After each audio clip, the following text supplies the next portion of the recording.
കേരളത്തിലെ ഒരു ചെറിയ ഗ്രാമം. അവിടെ ഒരു കുളമുണ്ട്, ചന്ദ്രക്കുളം. 12 മണിക്ക് ശേഷം അവിടെ ആരും പോകാറില്ല. ആരവിടെ? ആരെങ്കിലും രക്ഷിക്കണേ!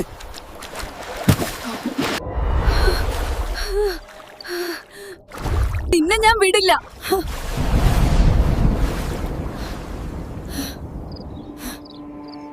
ഇന്നലെ രാത്രി ചന്ദ്രകുളത്തിനടുത്ത് ഒരു മനുഷ്യൻ മുങ്ങി മരിച്ചു.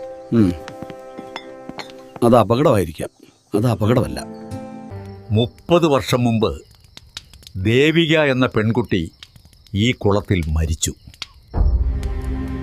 ഞാൻ വിശ്വസിച്ചവൻ തന്നെ എന്നെ വഞ്ചിച്ചു. ഞാൻ ഇനി ജീവിച്ചിട്ട് കാര്യമില്ല. നമ്മളിവിടെ വരേണ്ടതല്ല. സത്യം അവൾ അറിയണം.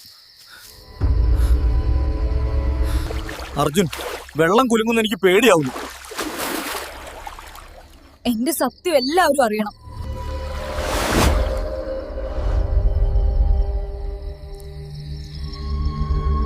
പ്രേതത്തെ നാട്ടിൽ നിന്ന് കളയണമെങ്കിൽ അവളോട് മാപ്പ് പറയണം. നിങ്ങൾ കാരണമാണ് അവൾ മരിച്ചത്.